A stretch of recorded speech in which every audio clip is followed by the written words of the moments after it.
हमारे साथ ओके। है लोक शायर संभाजी भगत। जय भीम सर। जय भीम। बड़ी खुशी हो रही है फिर एक बार आपसे मिलकर, क्योंकि जब जब आपसे मिलती हूँ एक नई ऊर्जा मुझे महसूस होती है।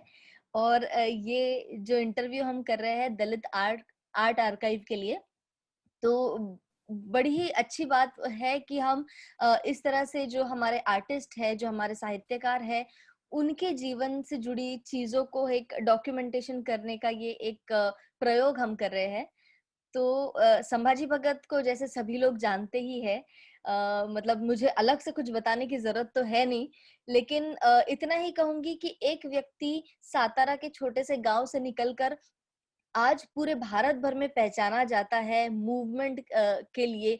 एक ऐसा आर्टिस्ट जो कला को सिर्फ खुद के लुभावने के लिए, बस कलाकृति दिखाने के लिए, बस इतना ही नहीं तो समाज परिवर्तन के लिए कला का उपयोग करता है, एक ऐसा व्यक्ति। संभाजी, मैं जानना चाहूंगी आपकी जो कहानी रही कि आप जैसे कहते हैं 79 में आप सातारा से मुंबई में आए, तो क्या उसके पहले भी जब आप गांव में थे, जब आप छोटे थे, शायद स्कूल में जब पढ़ते थे, क्या उसी वक्त से आपके अंदर ये कलाकार हुआ करता था जो जानता था कि कला की इतनी बड़ी शक्ति है जिससे समाज परिवर्तन हो सकता हो?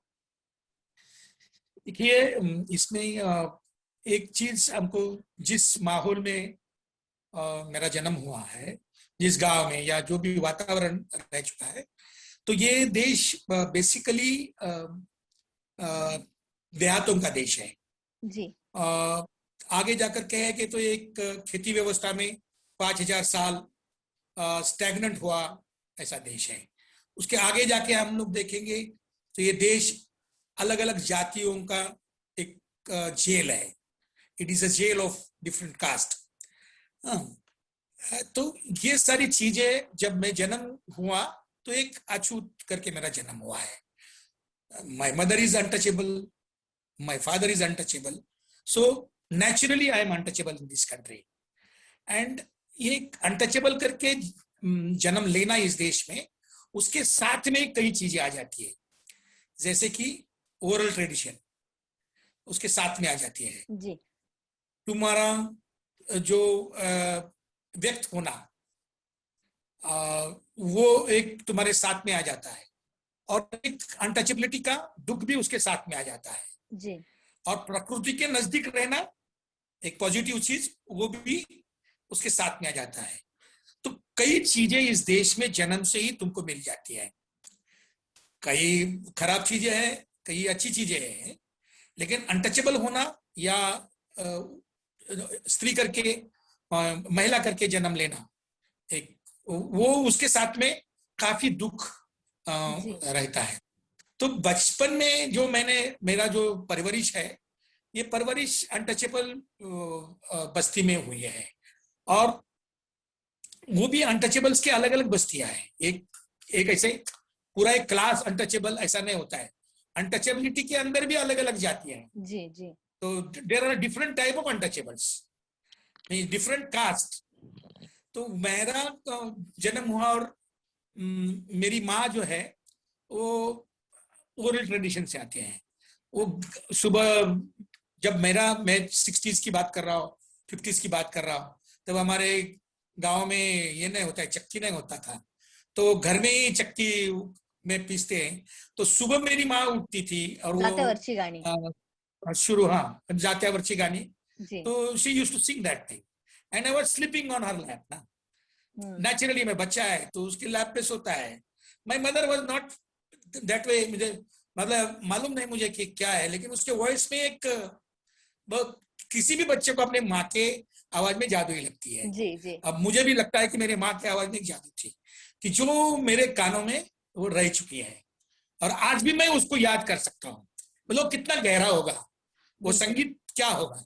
तो ये संगीत जो है, जैसे सुख में तैयार हो जाता है, वैसे ज्यादा ये दुख में तैयार हो जाता है। जी। तो ये नेचर है, ये नेचर। तो मेरी परवरिश इस तरह से हुई।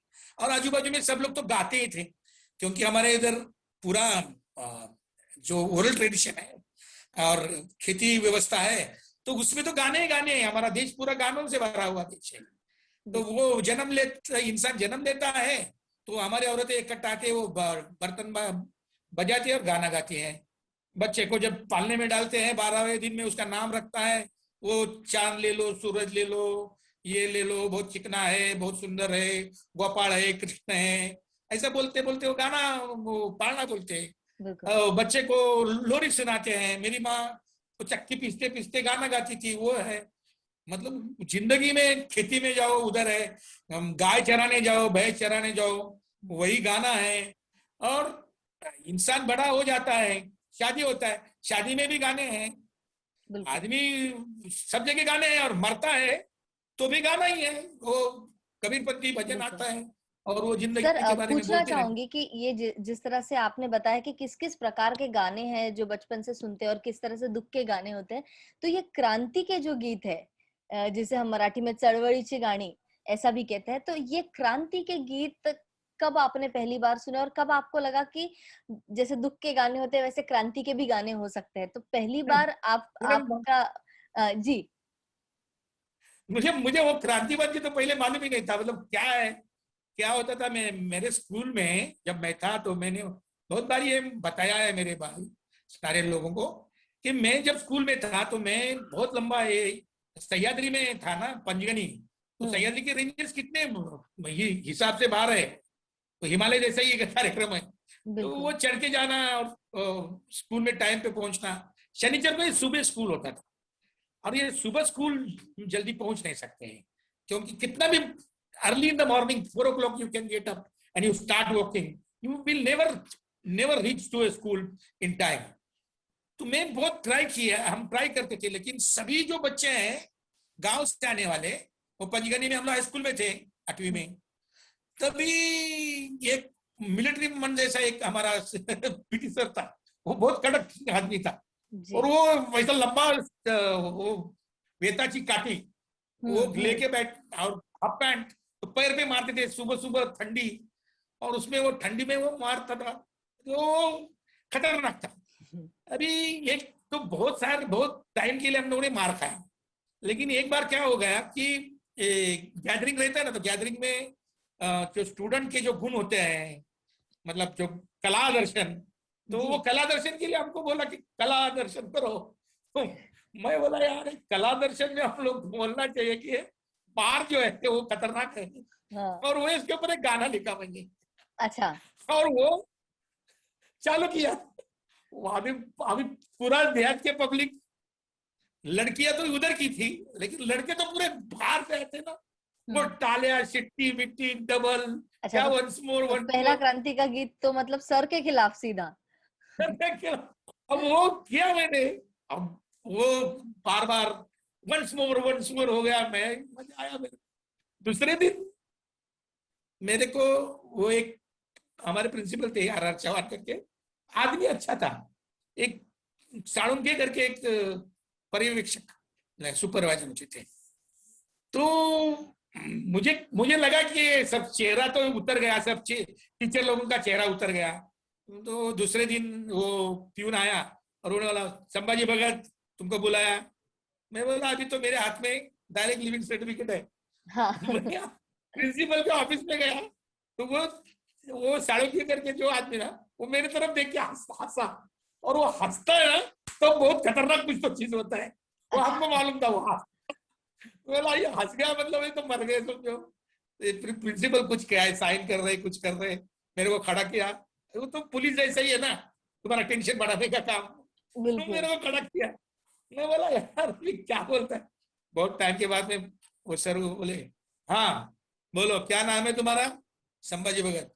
अकल गाना गाया ना वो, वंस मोर गाना वो। तो बोला, हाँ किसने लिखा, मैंने लिखा। और धुन, बोला बोला मैंने धुन किया। माँ क्या करती है, बाप क्या करता है, सब कुछ है। और बोला धुन किसने किया, मैंने किया। अरे बोला बहुत अच्छा गाना लिखता है तुम, अच्छा इम्प्रेस हो गए बहुत सब। अच्छा गाना लिखता है तू, है ना। अभी ये सैनिचर को जो मारे ना वो बंद हो जाएगा। अच्छा। तभी मेरे ध्यान में आया म्यूजिक में ताकत है। बिल्कुल। तो वो गरीब है पहला ना गरीब, इम्पैक्ट आपने देखा उस वक़्त गाने का। हाँ गरीब है ना, उसके पास में कुछ नहीं होता, उसके पास में उसका आर्ट होता है। जी। और वो आर्ट है ना, म्यूजिक होता, और म्यूजिक से लोग डर जाता।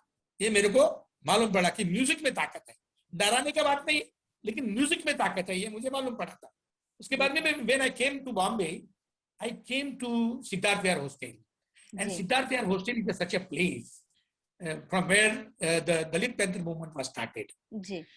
दलित पैंथर का मूवमेंट शुरू जिधर से हुआ, उस जगह पे मैं आया, तो मेरे जिंदगी में पूरा मतलब क्रांति लाने का काम ये सिद्धार्थ विहार हॉस्टल ने किया। और आप सिद्धार्थ क्या विहार हॉस्टल में अगर सोचकर आप क्या सोचकर आए थे मुंबई की? क्या आप इसी आर्ट फॉर्म को, इस रिवॉल्यूशनरी आर्ट फॉर्म को आगे लेके जाना चाहते थे, या बस नहीं नहीं नहीं नहीं, जनरल मतलब तरक्की मेरा के लिए? जिंदगी जीने का, खाना खाना रोटी मिलना।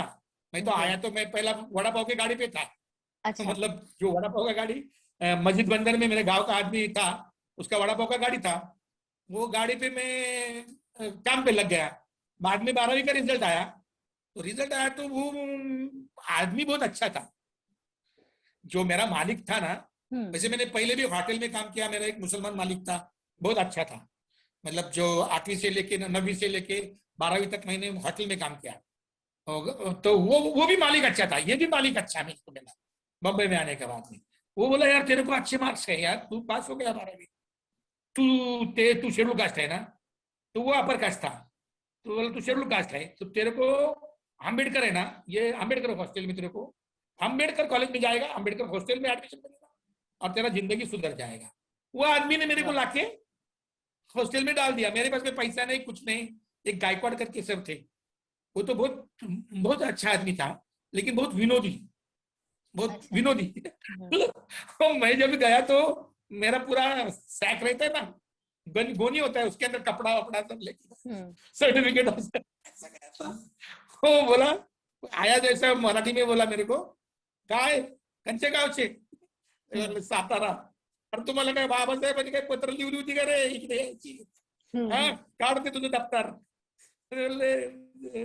सर्टिफिकेट दी काय मैंने मार्कलिस्ट, याला मला चांगले मार्क आहे रे तुला, हा तुझ्या आता काय करणार तू, पैसे आहेत का, बाप आहे का, मला पहिले विचारलं बाप आहे का, बाप बाप, रे का। हम्म। बाप, बाप इधर ही नहीं है, ये सर, उस मेरा वक्त आप मालिक बाबा है। साहब को जानते थे? बाबा साहब के बारे में नहीं पता नहीं था नहीं, आपको? बाबा साहब को कम जानते थे।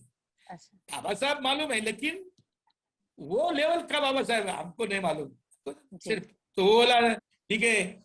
उसने एक ही टाइम में मेरा 3 चीज, दिमाग मेरा ठंडा हो गया, 3 टेंशन खत्म किया वो आदमी ने, गायकवाड़ ने। और उसने फॉर्म भरा, वो सर ने फॉर्म भरा, पहला कॉलेज का फॉर्म भरा, बोला तेरा शेड्यूल कास्ट है, तेरे को सर ये आएगा स्कॉलरशिप, हम्म। उसके अंदर से तेरा पैसा पूरा पैसा हम लोग वापस लेंगे। तो एक एप्लीकेशन है ना मराठी में, मेरा पहला कॉलेज का फॉर्म भरा, उसके बाद में हॉस्टल का फॉर्म भरा, और उसके बाद में खाने का फॉर्म भरा, मतलब मेस का 3 फॉर्म भरा। और वो शेट्टी है हॉस्टल का जो मेस वाला चलाना, उसको बुलाया, बोला ये बच्चे को खाना देना, नहीं तो ये मर जाएगा, यानी ये रहने, कुछ भी नहीं खाने होता। और शिक्षा, ये 3 चीजों का शिक्षा, इंतजाम किया। 3 चीज, ये क्या महत्वपूर्ण। एप्लीकेशन वो कर दिया। जी। मेरे जिंदगी में मैं कभी, मतलब जो तीसरा माला, चौथा माला, ऐसा बिल्डिंग में गया ही नहीं था मैं। अच्छा। फर्स्ट टाइम मैं 3rd फ्लोर पे गया, तो और ये मैं बोला मेरा, सिद्धार्थ हॉस्टल से ही आपकी जिंदगी बदली? बस मेरा जिंदगी का पूरा जो टर्निंग पॉइंट है वो सिद्धार्थ विहार है। सिद्धार्थ विहार में आने के बाद में क्या है, वो दुनिया ही कुछ अलग है, क्योंकि उधर सब इंटेलेक्चुअल है, जी। पूरे पूरे कमरे बुक से भरे हुए। हम्म। मैंने एक साथ इतने बुक कभी देखे भी नहीं मेरे जी। जिंदगी में, इतने पूरे, और पूरे इंटेलेक्चुअल। हर एक रूम में ये चर्चा चलती थी, ये समाज को बदलना है, ये देश को बदलना है, समाज को बदलना है। मैं बोलता था यार ये इतना लफड़ा काय को करते हैं लोग, इतना पुस्तक क्यों पढ़ते हैं। फिर हल्लू हल्लू से मुझे मालूम हुआ, और मैं मूवमेंट में आया। फिर ये घड़ी मूवमेंट घड़ी घड़ी में, लफड़ा काय को रे गाना वहां से बना क्या सर? नहीं वो तो बहुत बाद में, अच्छा। पहले तो मैं अलग अलग गाना बनाया। जी। मतलब जब भी मुझे मालूम पड़ा कि अ, ये समाज बदल सकता है, तो समाज बदल सकता है, लेकिन मैं क्या कर सकता है, तो मैं गाना गा सकता है, बिल्कुल। गाना लिख सकता है, तो मेरा हथियार ये रहेगा। फिर मैंने वो टाइम का जो पूरा दलितों के ऊपर एट्रोसिटीज तो बहुत चलते थे, तो वो गाने, लीडर लोगों के खिलाफ में गाने, ये सब गाने मेरे शुरुआत में आ गए। पॉलिटिकल और सॉन्ग्स। उसके बाद में बहुत सारा चीज जो मतलब जैसे जैसे मैं आम्बेडकर बाबा साहब को पढ़ना शुरू किया, वो भी मुझे कैसा पढ़ने को हुआ। मुझे पहला एक जो प्रमोद आनंद करके एक विदर्भ का एक ऑफिसर था, वो मंत्रालय में, और उसने देखा मेरा एक गाना गा सकता है, कहा, उसने मेरे को बोला कि यू रीड अम्बेडकर। एंड उसका इंग्लिश बहुत अच्छा था, उसके पास में बहुत पुस्तक थे, बहुत पुस्तक, लेकिन वो सब पुस्तक इंग्लिश में थे। तो बोला तू मराठी में पढ़। तो मैं मुंबई मराठी ग्रंथ संग्रहालय जाके पूरा बाबा साहब को पढ़ना शुरू किया। फिर यानी पढ़ना ही नहीं, यानी सर आपके पास जो कला है इसकी ख्याति लोगों तक पहुंच गई थी, लेकिन इस कला को आइडियोलॉजी देने का काम वहां पर हुआ कि एक कलाकार को आइडियोलॉजी बहुत ज्यादा जरूरी है। हाँ बहुत ही जरूर है। और जी मैं कोई नहीं था, बम्बई में आने के बाद में मेरे को कुत्ता पूछता नहीं था। मतलब हम हाई स्कूल कॉलेज में जाते थे ना, तो कॉलेज में हमको लहंगा पहन के जाते थे हम, और पूरा लोग पैंट पहन के आता था, और हम लोग पीछे बैठते थे। हमको इंग्लिश में क्या चल रहा है वो भी नहीं मालूम, वो क्या पढ़ाते थे वो भी नहीं, फेल हो गए। फर्स्ट ईयर में सब फेल हो गए, मतलब सब सब्जेक्ट में फेल हो गए, और मैं अच्छा, अकेला नहीं। बहुत लोग। मेरे दोस्त जो हमारे साथ में आए थे पूरे फेल हो गए। और फिर वो प्रमोद आनंद ने हमको इंग्लिश पढ़ाया, और वो इंग्लिश में पढ़ के फिर 6 महीना के लिए सिर्फ इंग्लिश, और उसके बाद में फिर बुक पढ़ने को शुरू किए। फिर बाबा साहब के भी बुक पढ़े, स्टडी के भी बुक पढ़े, और एक सर ये कौन मूवमेंट से चालू साल की। की बात होगी, ये कौन से पीरियड की बात होगी? It is around 81, okay. और 79, 80, 81, 82, 83, ओके, ये सब पूरे साल है ये। तो दलित पैंथर की मतलब ये मूवमेंट से आप कभी इंस्पायर रहे क्या, खत्म हो आप गई। उनसे मिले? नहीं नहीं, दलित पैंथर की मूवमेंट जो है ना, वो खत्म के लाइन पे थी। और भारतीय जी दलित पैंथर जो है रामदास आठवले का, वो शुरू हुआ था। लेकिन नामांतर की मूवमेंट जो है ना, जी उसमें ज्यादा हम मतलब नामांतर में बहुत सारा काम किया हम लोग। जी जी नामांतर के मतलब जो बच्चे लोग थे पूरे मराठवाड़ा के, विदर्भ के, सब जगह, तो एक न रोज एक ना एक जगह पे कुछ ना कुछ तो एक अत्याचार की कहानी आ जाती थी। तब मुझे मालूम पड़ा कि इस देश में दलितों का कोई नहीं है, दलितों का यहाँ कोई नहीं है, हम अनटचेबल है। और हम अनटचेबल होने की वजह से हमारे साथ में इस तरह का बर्ताव किया जाता है। वो बुक से नहीं ज्यादा मुझे समझा, ये बच्चे लोगों के जी। साथ में जो रहा ना मैं, वो पूरे के पूरे गांव के बच्चे थे, और पूरे मतलब क्या बोल सकते हैं उसको, मतलब सभी अनुभव शोषित के वर्ग साथ से में आने वाले कास्ट। बच्चे थे। हाँ, जी तो उससे बहुत सारा आइडियोलॉजी भी आया आता है, और इमोशनली भी तुम स्ट्रांग हो जाता है ना, ये दोनों चीज हुआ। तो दलित पैंथर के जो नामदेव रसाळ है, राजा ढाले है, जबी पवार है, संगारे है, मतलब भाई हम बोलते थे उनको, भाई थे, ये सारे लोग हमारे सामने आना जाना और बातचीत करना।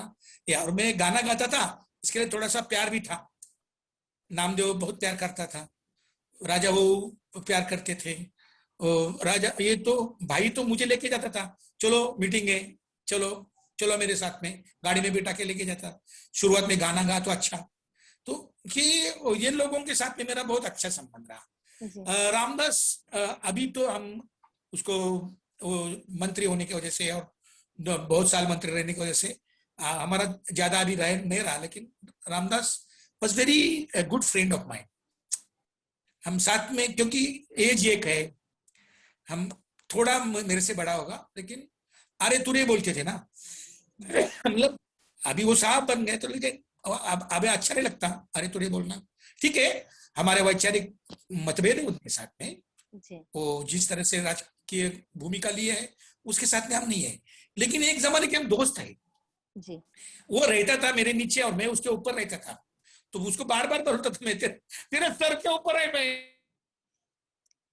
तो जैसे सर हम बात कर रहे थे कि आप सिद्धार्थ विहार आए, मुंबई आए, तो यहाँ पर बहुत सारे अलग-अलग मूवमेंट्स को जैसे आपने देखा, तो मैं जानना चाहूंगी कि क्या दलित पैंथर मूवमेंट के साथ आप जुड़े उस वक्त? क्या दलित पैंथर मूवमेंट के जो बड़े-बड़े नेता या कवि या आर्टिस्ट लोग या जिन्हें हम सब जानते हैं, तो उनके साथ क्या आप जुड़ गए? क्या उनसे इंस्पायर हुए? जैसे मैंने कहा कि सिद्धार्थ विहार अ, एक मूवमेंट का सशक्त केंद्र था और मेरे जिंदगी के लिए एक टर्निंग पॉइंट था। तो जब मैं सिद्धार्थ विहार में आया था हॉस्टल में, तब दलित प्रांत तो टूट गई थी और उसका जो मतलब अंतिम जो पार्ट था वो चालू था और भारतीय दलित पैंथर की निर्मित हो चुकी थी। तो उसके साथ में जुड़े हुए काफी सारे लोग उस सिद्धार्थ विहार में कोई लोग रहते थे या आना जाना रहता था, जैसे कि नामदेव ढसाळ, राजा डाले, रामदास अठवले तो वही रहते थे, मतलब 50 नंबर के रूम में रहते थे। तो वो काफी हमारे नजदीक का संबंध भी उसके वजह से हो चुका था। और भाई संगारे उन्हें तो बहुत सारे लोग, मतलब अभी अर्जुन डांगले, ये सारे लोग जो है ये उनका आना जाना तो रहता था।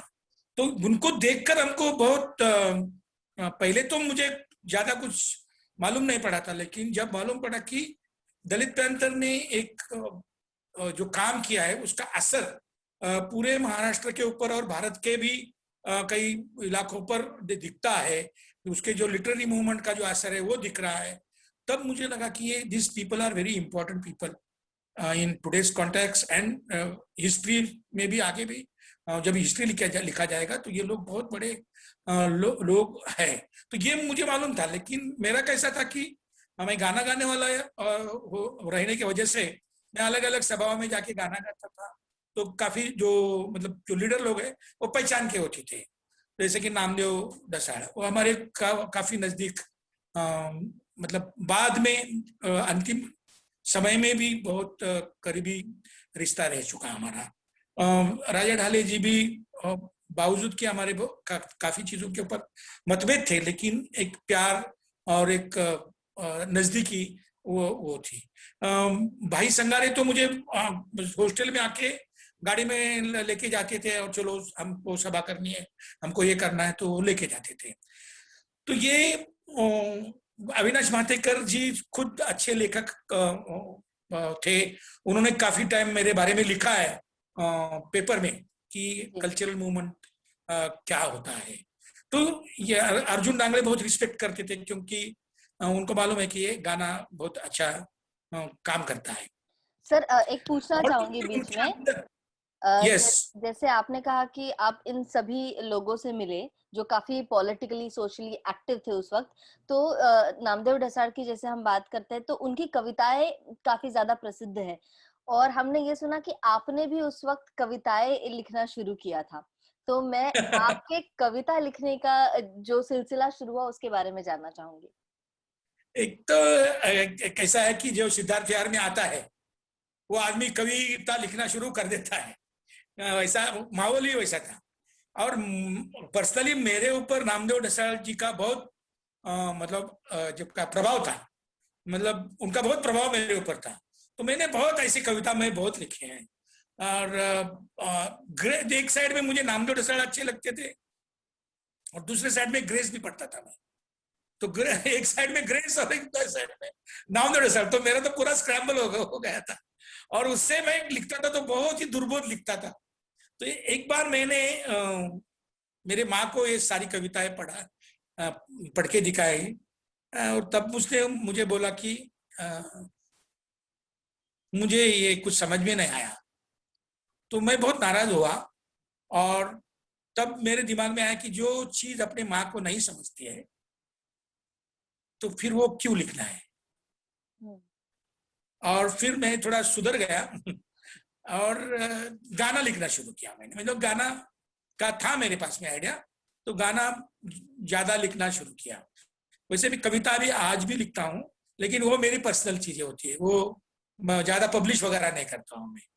और वो अलग ही चीज है मेरे लिए, क्योंकि मैं वो नहीं, मेरे अंदर का जो दुर्बोध आदमी है उसको भी मैं मारना नहीं चाहता हूँ जो सुबोध आदमी है उसके थ्रू मैं गाना लिखता हूँ और लोगों के पास जाता हूँ। लेकिन जो दुर्बोधता मेरे अंदर भी है ना, क्योंकि मैं भी एक कॉम्प्लिकेशंस के अंदर, मतलब कॉम्प्लेक्सिटी के अंदर जी रहा हूँ, तो मेरी वो भी एक अभिव्यक्ति है। जी, बिल्कुल।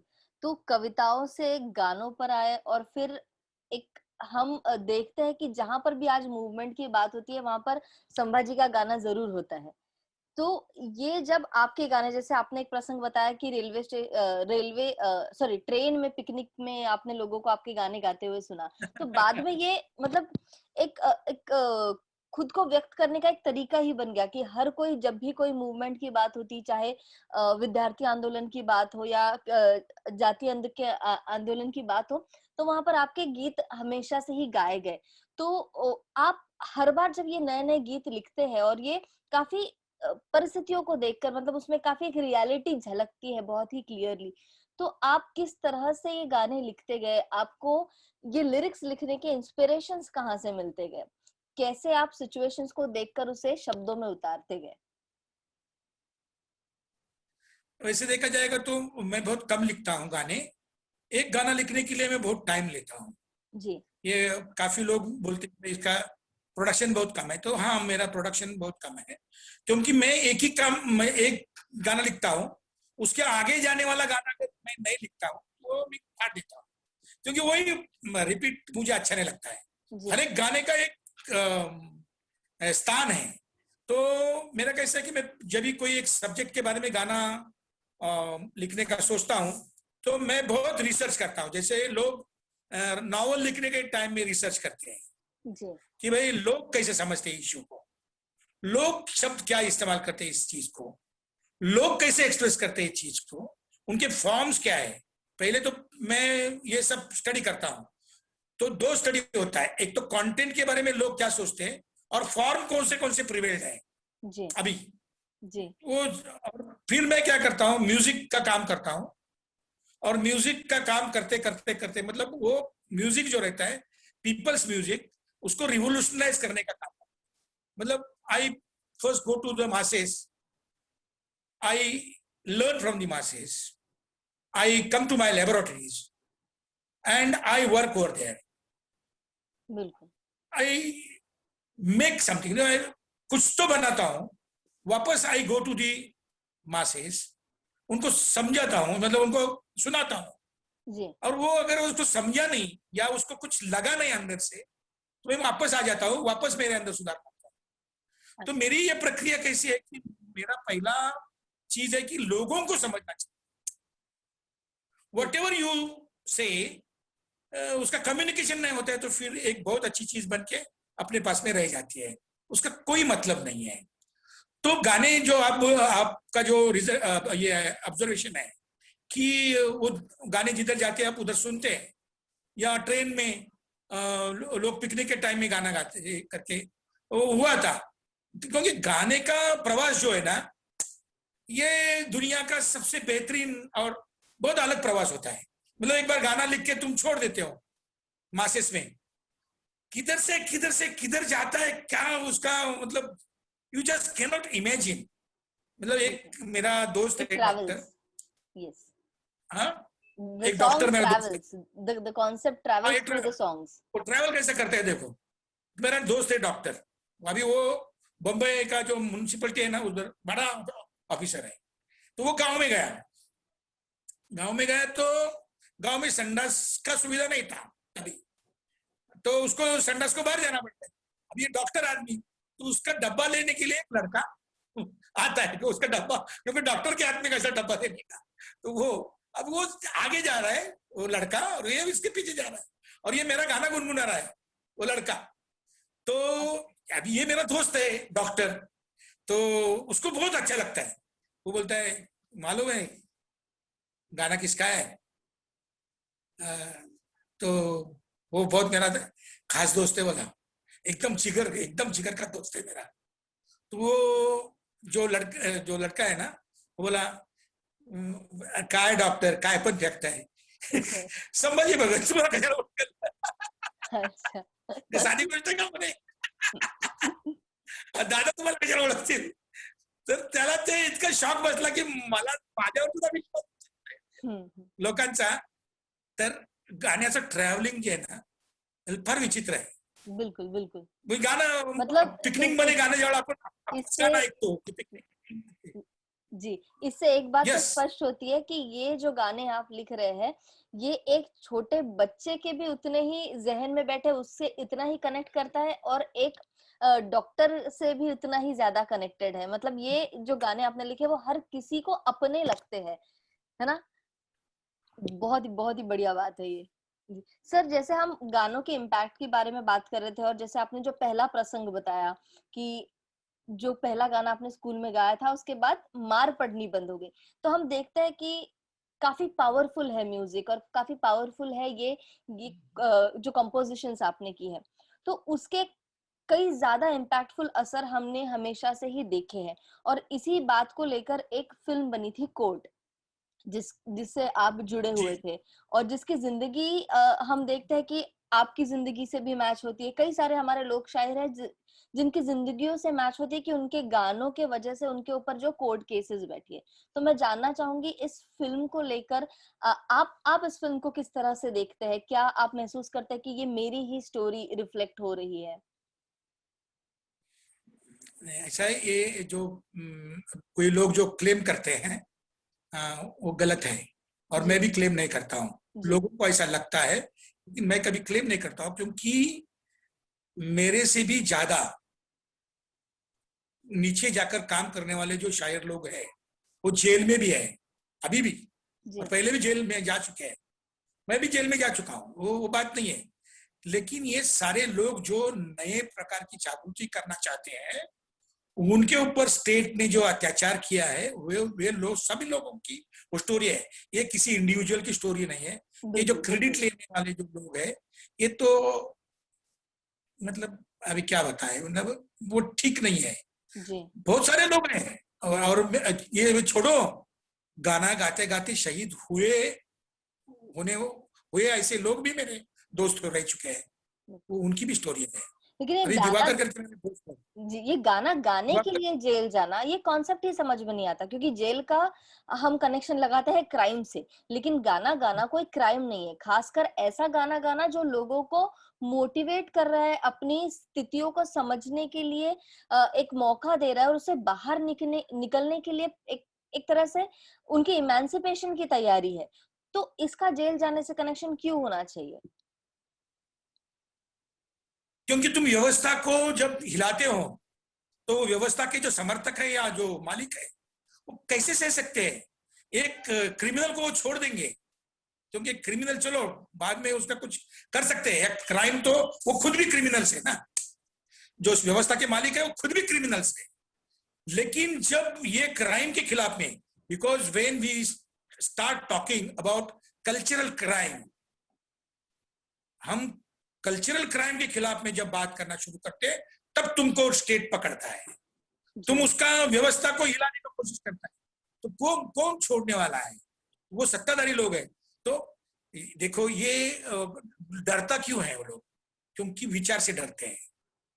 उनको कभी भी किसी से डर नहीं लगता है। उनके पास में बंदूक है, सब कुछ है, सब कुछ है, बम बम है, सब है, यंत्रणा है, फिर भी वो क्यों डरते हैं? क्योंकि विचार एक ऐसा हथियार है जिससे लोग जग सकते हैं। और मैं बार बार बोलता हूं कि I am not merely singer, I don't sing a song, I sing thoughts. मैं मेरली सिंगर नहीं हूं, and I am not singing a song, I am singing a thought. हम गाना नहीं, विचार गाते हैं, और इससे डर है।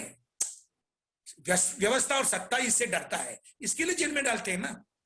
वो डर डर है क्योंकि वो गाने से आग लग सकती है, क्योंकि ये इतिहास रहा है पूरी दुनिया का।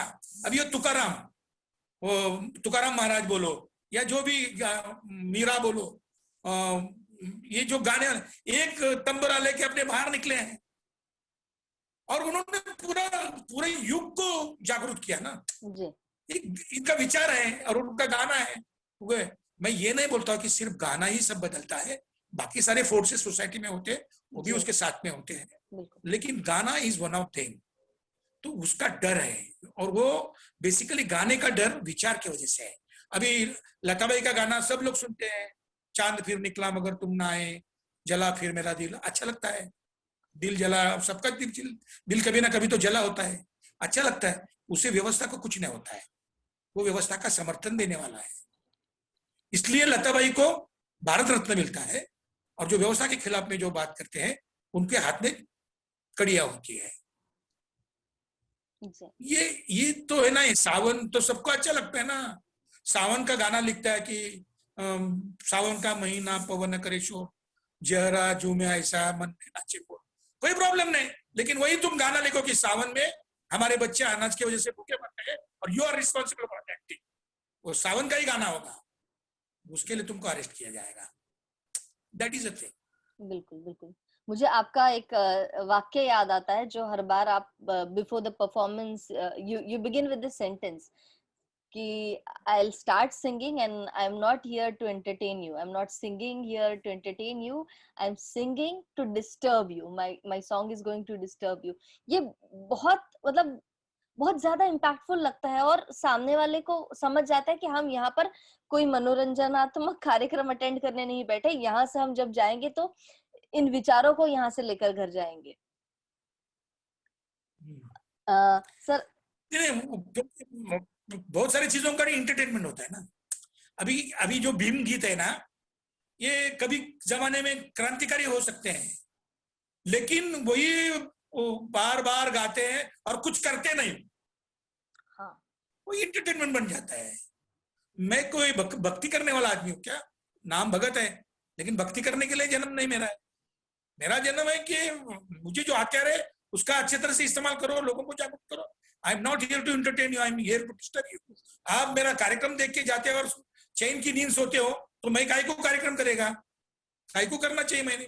अरे क्यों करने का कार्यक्रम? वो लता भाई का गाना भी गा के सुन के सो जाता है और मेरा गाना भी सुन के सो जाता है, तो फर्क क्या पड़ता है? मैं थोड़ा अलग टाइप का लता है, इतना ही ना। तो मुझे लगता है कि लोगों को जगाना चाहिए और लोगों को डिस्टर्ब करना चाहिए। मैं तुमको अच्छा चीज, अच्छा लगने वाला चीज बोलेगा ना, तुमको थोड़ा टाइम, मतलब मैं अभी तुम्हारा नाम मैत्री है, तुम बोलेगा Maitri you are good interviewer, you are taking very nice interview, तुमको अच्छा लगेगा। लेकिन जब मैं तुमको बोलेगा कि डिस्टर्ब करने वाली चीज कि इंटरव्यू लेने का आपने कहाँ से सीखा है, बहुत सारी चीजें सीखने के लायक और भी है, आप डिस्टर्ब हो जाएगी। You will go and learn, you will go and learn.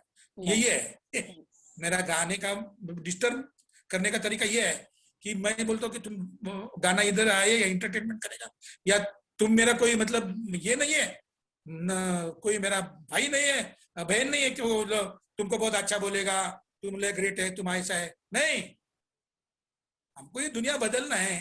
प्यार है मेरा तुम्हारे से, प्यार बहुत है, लेकिन दुनिया बदलने के लिए भी साथ में रहो। बिल्कुल, स्कोप और होता है, हमेशा और सीखते जाना चाहिए। और बिल्कुल अगर कभी कभी ऐसा होता है कि हम खुश है, हमारे साथ सब कुछ अच्छा चल रहा है, लेकिन हमारा समाज आज भी खुश नहीं है, तो उसके लिए हमें जागरूक होना बहुत जरूरी है। और जिसमें मुझे लगता है कि आपके जो गाने हैं वो लोगों को रियलाइज कराते हैं कि भाई चैन की नींद सोने वाला वक्त आया नहीं है, आप अगर ठीक हो गए हो, खुश हो गए हो, समाज के लिए काम करना बाकी है। आगे मैं सर आपसे पूछना चाहूंगी कि आप कॉन्स्टिट्यूशन के ऊपर काम कर रहे हैं, घर घर संविधान, तो इसके बारे में कुछ आप विस्तार से बताइए। आपको अच्छी तरह से मालूम है कि हमारा देश जो है डेमोक्रेटिक, कॉन्स्टिट्यूशन की वजह से डेमोक्रेटिक देश कहा जाता है, लेकिन 70 साल के बाद में भी हमारे देश का जो संविधान है, इसकी क्या परिस्थिति है आप नीचे जाके देखेंगे। मुझे तो 90 से भी मालूम हुआ था। 90 में जब बाबरी मस्जिद को गिरा दिया, so that time I told कि this is not only attack on Babri Mosque, it is attack on Indian Constitution, and many people were not able to understand what exactly I am saying. Namdev was there in one very big meeting, Namdev Dasal, and he told that कि you are talking sense. Sorry, मैं English में बात शुरू किया। No, that's fine. You can like switch to whichever language you want. वो बोला कि sense बात कर रहा है, लेकिन लोगों को समझ में ना है कि ये हमला, क्योंकि जब संविधान निर्मित हो रही थी तभी कुछ तबके थे समाज में जो नहीं चाहते थे कि ये टाइप का संविधान आना चाहिए। इसलिए बाबा साहब को भी बहुत सारा तकलीफ वो लोगों ने दिया। जब संविधान आ गया तो फिर वो लोगों ने उसका पराभव करने के लिए पहले तो लोगों तक पहुंचने नहीं दिया, उसका जो रास्ता बंद कर दिया। बाद में 70 साल खत्म होने के बाद में जब हमको मालूम पड़ता है कि संविधान का जो प्रियम्बल है वो ये सब सारी चीजें दुनिया को बदलने की सारी चीजें उसके अंदर 21 संकल्प है जो दुनिया को बदल सकते हैं, हम लोगों तक लेके जाते हैं। तो लोगों को हमने इंटरव्यू किया तो बहुत धक्कादायक, मतलब बहुत दिल दहलाने वाली चीजें बाहर आ गई। करीबन 90% people are not able to remember कि ये क्या है और not able to you know say something कि भाई ये हमने 4 कैमरे जो है शहर में छोड़ दिए और लोगों को बोला कि जाओ और रास्ते के लोगों को पूछो कि संविधान क्या है।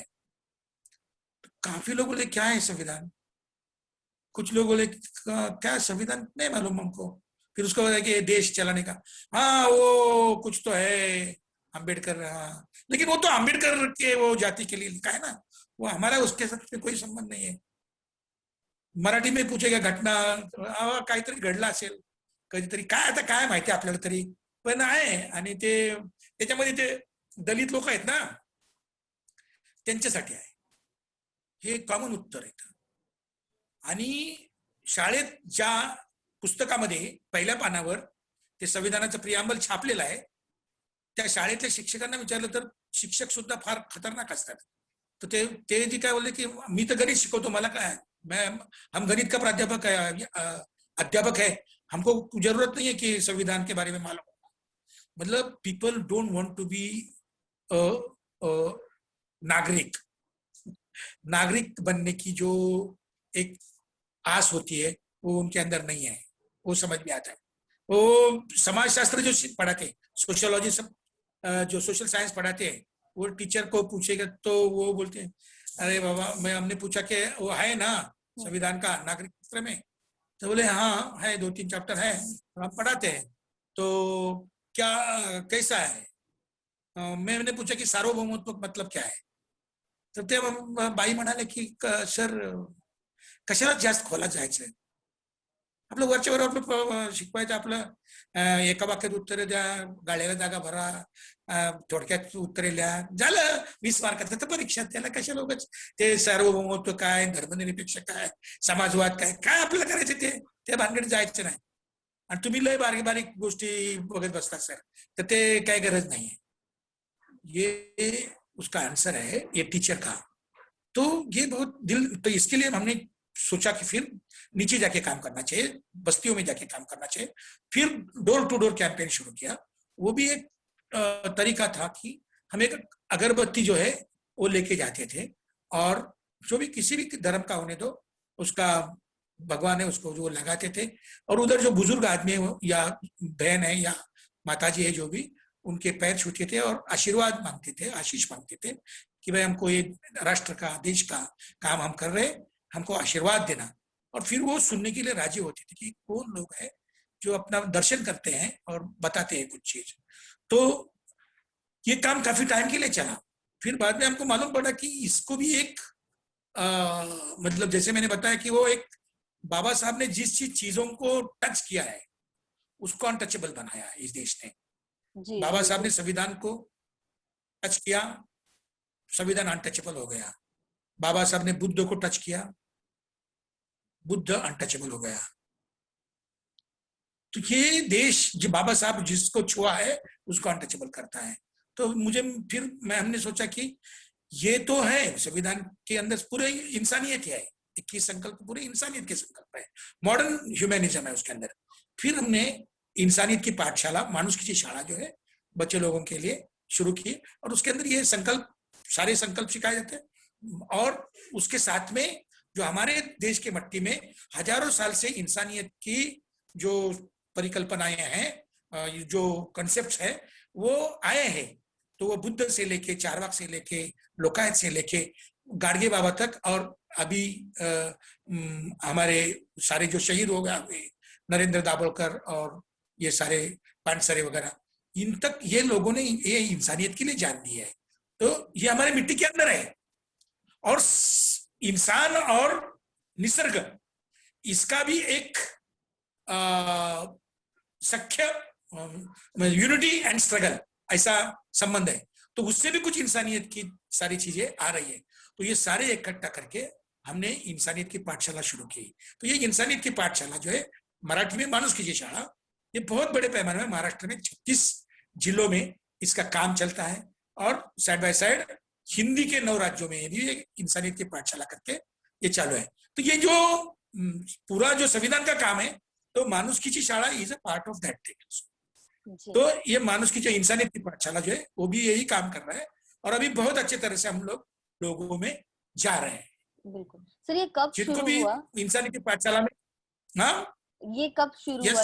यस, ये मूवमेंट आपने कब शुरू ये की? करीबन 2-2.5 साल पहले मैंने कैसा कि जब मुझे ये जो जलाया ना संविधान रास्ते पे जलाया, दिल्ली के जंतर मंतर पे जलाया, तब मुझे बहुत महसूस हुआ कि अब ये बहुत ही खतरनाक चीज हो गया है। तो फिर लोगों के पास में जाना चाहिए। लोग अगर हमारे पास में नहीं आते हैं तो हम लोगों के पास जाना चाहिए। तो इसके लिए मेरा वैसा ही रहता है, मैं गाने के लिए भी लोगों के पास जाता, और नया फॉर्म कुछ चालू करना है, नया कुछ चीज शुरू करना है, तो अभी मैं लोगों के पास ही जाता। अंतिमतः लोग ही तुमको सिखाते हैं, मैं लोगों को सिखाने को जाता, मैं हर हमेशा सीखने के लिए जाता हूँ। और आज भी मैं कभी सिखाने का रोल में नहीं रहता, प्रीचिंग के रोल में नहीं रहता, हम सीखने के रोल में रहते हैं। तो सीखते हैं तो जिंदा रहते हैं, जिंदा रहते हैं तो नया सोचते हैं, नया सोचते हैं तो और जिंदा हो जाते हैं। तो ये जिंदा रहने की कला है। बिल्कुल सही कहा सर आपने कि लोगों में जब जाते हैं तो हमें रियलिटी क्या चल रही है या फिर हमने जो काम किया है वो उन तक पहुंच रहा है कि नहीं, ये सारी चीजें पता चलती है। और जब भी फीडबैक मिलता है तो हम जो भी कर रहे हैं वो सही कर रहे हैं या नहीं कर रहे, या इसमें क्या चेंजेस लाने चाहिए, ये सारी चीजों की आइडिया आती है। तो मैं जानना चाहूंगी कि आपको लोगों के क्या फीडबैक मिले, या फिर ये जो 2-2.5 सालों से काम चल रहा है इसके कैसे रिफ्लेक्शंस है लोगों के, क्या लोग जुड़े आपके इस कार्यक्रम के साथ? कैसा है कि पहले हम जब इंसानियत की पाठशाला शुरू की तो एक झोपड़पट्टी में एक जगह थी, विहार था, विहार के जगह थोड़ा सामने थोड़ा एक ग्राउंड जैसा था, तो वहां शुरू किया। तो बच्चे आते थे, तो बच्चों को हम पहले तो गाना है, उसमें स्टोरी है। इंसानियत की पाठशाला मतलब बहुत हंसी खेल कूद, गाना, स्टोरी ऐसा है, और उसके साथ में मूल्य है। और अंत में क्या करते हैं, हम थोड़ा खाऊ देते थे और बोलते थे कि जाओ अपने माँ के छो और बताओ कि मैं गया था मानुषी शाळेत, इंसानी पाठशाला में गया था। तो वो बच्चे जाता था और माँ का पैर छूता था, तो वो माँ को बहुत लगता था अजीब कि ये कैसा मेरा पैर छू रहा है। तो वो पूछते हैं कि किधर गया था, तो वो बोलता है इंसानियत के पाठशाला में गया था। ये औरतें नेक्स्ट इतवार को बच्चों को लेके आ रहे हैं कि उनको देखना है कि ये इंसानियत की पाठशाला क्या है। तो वो आती थी और वो फिर मुझे वो बोलने लगे, आपने बच्चों के लिए क्यों ये सिर्फ चालू किया है, ये तो बड़ों की जरूरत है, बड़ों को जरूरत है ये सब चीज सीखने की। तो ये इंसानियत की पाठशाला, तो वो बच्चे खेल कूद, गानी गोष्ठी, ये सब चलता था और औरतें बैठती थी। और फिर बाद में कभी कभी औरतें अपने सारे बच्चों के लिए कुछ खाऊ भी लेके आती थी, मेरा भी बच्चा खाए और बाकी के भी बच्चे खाए। तो ये रिस्पॉन्स जो झोपड़पट्टी की औरतों का है। अभी जो ऑनलाइन चल रहा है उसमें बहुत सारे इंटेलेक्चुअल्स, बहुत सारे औरतें जुड़े हैं। हमको ये इंसानियत की पाठशाला का जो चेहरा है वो औरतों का बनाना है। हम इधर कोई गुरु नहीं है, कोई शिष्य नहीं है, कोई नेता नहीं है, कोई कार्यकर्ता नहीं है, इसका 4 पैसा लेता नहीं है, इसका 4 पैसा देता नहीं है, किसका प्रसिद्धि प्रतिष्ठा ये सवाल ही नहीं है उसका। तो इधर आओ, अपने आइडिया लेके आओ और उसका एक चीज बनाओ, टैबलेट बनाओ और लोगों के साथ में बांटो। मतलब ये काफी ओपन है, ओपन टू ऑल है। और ये है कि तुम्हारा पार्टी, तुम्हारा संगठन, तुम्हारा जाति, तुम्हारा धर्म, उसका चप्पल पूरा बाहर निकाल के आ जाओ अंदर, और उसका कोई मालकी नहीं है। तो लोग अभी बड़े पैमाने पे लोग आते हैं। अभी ये कोविड की वजह से ये ऑनलाइन चल रहा है, ऑफलाइन हो जाएगा तो ये स्प्रेड हो जाएगा बहुत बड़े पैमाने। और हमारा कहना है कि जिधर गांव है उधर इंसानियत की पाठशाला, उधर मानुषकीची शाळा हम लोग शुरू करना चाहते हैं। तो इसका बहुत अच्छा रिस्पांस है। Still we are not able to reach to maximum people. हम लोग अभी भी कम लोगों को ही मालूम है कि ये इंसानियत की पाठशाला चलती है। तो ब्रॉड तरीके से ब्रॉड मासेस तक हमको जाना है और ये मास मूवमेंट बनाना है, बिल्कुल। इसका मास मूवमेंट हमको बनाना है। बिल्कुल, मुझे लगता है कि अभी जितने लोग इस वीडियो को यहाँ देख रहे हैं, इस इंटरव्यू को देख रहे हैं, काफी लोग इंस्पायर हुए ही होंगे, लाइक नो डाउट्स। और मुझे लगता है हम सभी लोग, साथ ही जितने लोग देख रहे हैं, वो सभी इस मानुषकीची शाळा से जुड़ना चाहेंगे। और मैं अपील करूंगी आप सभी लोगों से कि आप जरूर जुड़िए और इस नेक काम में। बिल्कुल, ये मैं कहीं पर भी किसी धर्म या किसी किसी एक आइडियोलॉजी, किसी चीज को प्रमोट नहीं कर रहा है, बस इंसानियत को प्रमोट कर रहा है। और आज की जरूरत है, जब कोरोना में हम लोग एक दूसरे से दूर जा रहे हैं, वहां पर इंसानों को इंसानों के लिए पास आने की, not physically but socially, mentally, emotionally जरूर आने की, पास आने की बहुत ज्यादा जरूरत है। आप बहुत अच्छा काम कर रहे हैं सर। मतलब मैं काफी छोटी हुई ये बात बोलने के लिए कि मैं आपको नहीं नहीं बताऊं तब, मतलब नहीं दिस नहीं इज लाइक नहीं। प्रूवन। बस अंत में एक ही चीज जानना चाहूंगी आपसे कि आगे आपके और क्या प्लान्स है? मतलब क्या आप और गाने लिखते रहेंगे? क्या कविताएं हमें आपकी और पढ़ने मिलेगी? क्या मतलब क्या आपने और कुछ ध्येय सोच रखे हैं आगे? एक तो अभी जो ये फासिस्ट फोर्सेस का राज है इस देश में, तो काफी सारे लोग जो है, मतलब जो लोग कुछ गुनाह तो नहीं किए हैं लेकिन जेलों में हैं, तो वो उनके जो रिहा करने की मांग है, वो मुझे लगता है कि अभी नेक्स्ट, मतलब अभी चालू ही है काम, उनको रिहा करने का एक चीज है।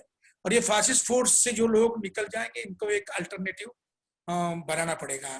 तो ये एक अल्टरनेटिव सिनेमा, अल्टरनेटिव नाटक, अल्टरनेटिव गाना, अल्टरनेटिव यूट्यूब चैनल, ये अल्टरनेटिव खड़े करना, ये ही हमारा बेसिक आगे का काम है और ये हमारे जहन में है। फिर ये अल्टरनेटिव में सारे, मतलब कल्चर के सारे अंग आते हैं, चित्र से लेके कादम्बरी से लेके सारी चीज। तो ये मैं खुद लिखूं, कितना लिखूं मुझे मालूम नहीं, लेकिन काफी सारे लिखने वाले लोग तैयार करना जी। ये है। और इसके लिए मैंने एक ट्रेनिंग सेंटर भी शुरू करने का प्रयास जारी है। और प्रबोधित प्रबोधनकार निर्माण करना बहुत जरूरी है और इसलिए हम काम करना चाहते हैं। लेकिन ये तो हमारा खुद का एक हम इनिशिएटिव लेके काम चल रहा है। तो इसको स्प्रेड करना, बड़ा बनाना, मूवमेंट बनाना, ये कोई व्यक्ति के इर्द गिर्द नहीं होना चाहिए, पूरे समाज के साथ में जुड़ना चाहिए। इसलिए हम ये एक मास मूवमेंट, एक कल्चरल मास मूवमेंट बनाना चाहते हैं। और एक कल्चरल पॉलिटिक्स इस देश में अगर खड़ा हो जाएगा, तो ये जो फासिस्ट फोर्सेस है, ये जो जातीयवादी और धर्मांध लोग हैं, इनको हमको मतलब डेमोक्रेटिक बनाना है और इनको भी इंसान बनाना है। हमको, हम खुद अच्छे इंसान बनेंगे ही, लेकिन जो बेचारे बीमार है, अभी हमारे जो प्राइम मिनिस्टर है, काफी सारे लोग अभी उनके बारे में बहुत सारा लिखते हैं, तो वो लगता है कि बीमारी में ही है आदमी, ऐसा है। तो उनके प्रति भी मेरे जहन में बहुत करुणा है, क्योंकि मैं बुद्धिस्ट हूँ। तो मेरे कि ऐसे बीमार इंसान को ज्यादा टाइम के लिए तकलीफ नहीं देना चाहिए, और उसको कितना तकलीफ होता होगा। तो ऐसे लोगों को थोड़ा शांति से नीचे लाना पड़ेगा और एक अच्छा डेमोक्रेटिक वातावरण, जो बाबा साहब ने, बुद्ध ने जो कहा है कि एक शांततामय सहजीवन जो है इस देश को मिलना चाहिए, डेमोक्रेटिक राइट्स सबको मिलने चाहिए। इसके लिए हम अल्टरनेटिव खड़ा करने की कोशिश करेंगे, वही काम हमारे जहन में है। जी, धन्यवाद। Thank you sir. मुझे लगता है कि जब से हम बात कर रहे हैं आपकी पूरी जिंदगी के बारे में, जो हमने लोगों के सामने लाने की कोशिश की, कि हर एक बात में मूवमेंट नजर आती है। जैसे कि हमें बाबा साहब की जिंदगी में भी यही चीजें देखने मिली, बुद्ध की जिंदगी, मतलब जितने भी हमारे महामानव रहे, सावित्रीबाई फुले, उन्होंने जो कुछ भी किया उसे अपने तक सीमित नहीं रखा। जैसे हम देखते हैं कि कितने सारे सन्यासी हुए होंगे, कि कहा जाता है कि बुद्ध भी कई सारे हुए, लेकिन हम सब सिद्धार्थ गौतम को इसलिए जानते हैं कि उन्होंने जो एनलाइटनमेंट उन्हें प्राप्त हुआ, वो उसे मास मूवमेंट बनाया। जो चीज उन्हें मिली, बाकी सारे महामानवों ने उसे लोगों तक पहुंचाया। और आपकी जिंदगी से भी हमें यही देखने मिलता है कि मुझे शिक्षण मिला है, शिक्षा मिली है, इसे मास मूवमेंट बनाओ। मुझे गाने मिले हैं, मैं लिख पा रहा हूँ, उसे मास मूवमेंट बनाओ। तो बहुत ही सुंदर ये इंस्पिरेशन मुझे लगता है लोगों तक आज पहुंचा होगा, आपके इस पूरी हमारे इस पूरी बातचीत को सुनकर, और आपने समय दिया इसलिए मैं बहुत बहुत धन्यवाद देना चाहूंगी। ओके, तो धन्यवाद बेटा, हम थैंक यू। हम इंटरव्यू को यहीं पर खत्म करते हैं। दलित आर्ट थैंक यू। आर्काइव में इसे पब्लिश किया जाएगा। Thank you so much sir. जय ओके, भीम। धन्यवाद, थैंक यू, जय भीम।